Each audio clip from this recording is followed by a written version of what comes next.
Education is a key for us, for all of us to be successful in this country, and also to have a strong community.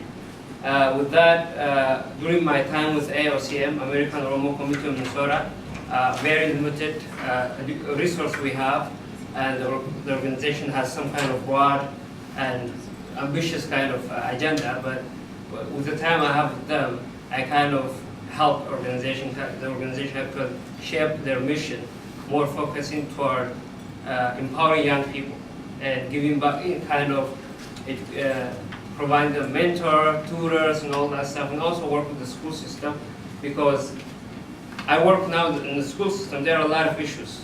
We're not counted in many ways, and we don't really have enough services for when it comes to Oromos. So because I think one of the things we have, the problem at the Oromo, we don't really speak up. We just kind of, we're a number somewhere. So I think that's kind of frustrating in a way, because when I talk to the district, the superintendents, other people who are like really making this big decision for a lot of communities, when we talk to them, they said, well, you guys are not organized. You know, we know Oromos exist. You guys are everywhere, but you're not organized. Just come back and organize, come back to us. But that's kind of work in progress. For now, there are certain things that we cannot just sit by and wait until that day will come. That is basically to reach out to our young people. In St. Paul, like I said, we really have changed the organization immensely toward just focusing toward a younger generation here. And also Minneapolis, after I left, and of course now I'm working with the Minneapolis School District, in Cedar Riverside. This is like, Cedar Riverside is my home. This is where I lived, this is where I went to high school, this is where I went to college. There are a lot of Oromos that live, especially in this Cedar Riverside, those buildings.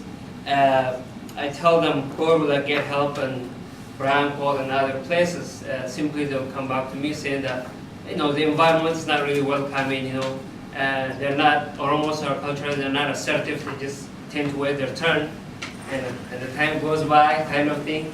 I think because of that, and we kind of identify partners in this area that does the same thing, and to partnering also requires us to provide them some logistic support about educating them about culture, so they know who's who.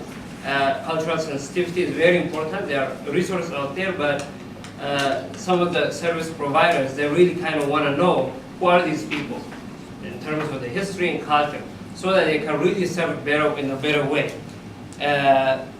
Some students who worked in St. Paul last year, before actually I forget, I want to acknowledge some OCU board members and leaders. Last year we came to Wellstone, and Roosevelt High School helped out. Before I forget, Beef was one of the people who came over. Fatuma Yu, she's not usually from away. I mean, if you guys are like page scholars, I know that you guys are required to do 2 hours a week. Sometimes we don't do it, but you know, let's be honest. If you really want to give those hours to your people, your younger brothers and sisters, there is a place now, and we can do that. And also, some people need some community times, and also many things. I mean, I know that every time you guys can get a letter of recommendation from community. We're here partnering with the Eternity Lutheran congregation. They've been doing this for the last 11 years. It's a good place, safe place, and sometimes I have to knock in because they don't let you in unless they know who you are. I was just joking. So with that, I'll let Alison talk about the Eternity, what they do, how they do it, and also Baraka is a guy who's actually leading AOCM now in St. Paul. He can talk briefly about what they did in St. Paul. And also don't forget about the